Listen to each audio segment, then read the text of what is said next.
কি খবর সবার, welcome back to another video. তো গাইস, হ্যাঁ, অফিসিয়ালি কনফার্ম হয় না এখনো, বাট হতে বেশি দিন লাগবে না যে রোনালদো আল নাসর ছেড়ে চলে যাবে। হ্যাঁ, রোনালদো পোস্ট করেছে যে তার সেই জার্নিটা শেষ।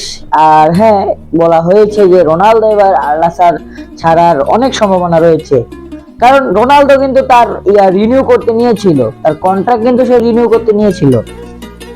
বাট ফ্যান্স তাকে মক করতেছিল, তাকে বু করতেছিল, এন্ড রোনালদো পেনাল্টি মিস করার কারণে তাকে গালিগালাজ করা হয়েছে। বাট গোট ইজ গোট ভাই, Ronaldo Ronaldo club world cup তার খেলাই লাগবে।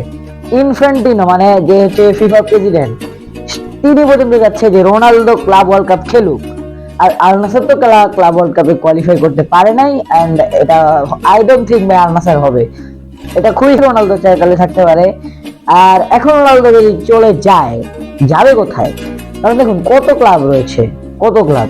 আবার শুনলাম যে তুর্কির কোন ক্লাব জানি রোনালদোকে নেওয়ার চেষ্টা করতেছে। বাট আমার মনে হয় যে তারা তুর্কি কোথাও না গিয়ে রোনালদো মনে হয় আল হিলালে যেতে পারে, হতে পারে আল হিলালে যেতে পারে, বা হতে পারে সে স্পোর্টিং লিসবনে যাক, তার ছোটকালের ক্লাব, তার শৈশবের ক্লাব স্পোর্টিং লিসবন। তো যে কোনো জায়গায় যেতে পারে। এখনো কিন্তু শিওর না যে রোনালদো আল নাসর লিভ করবে নাকি আল নাসরেই স্টে করবে। তো হ্যাঁ, ভিডিওটা কি দেখা হয় পরে ভিডিওতে।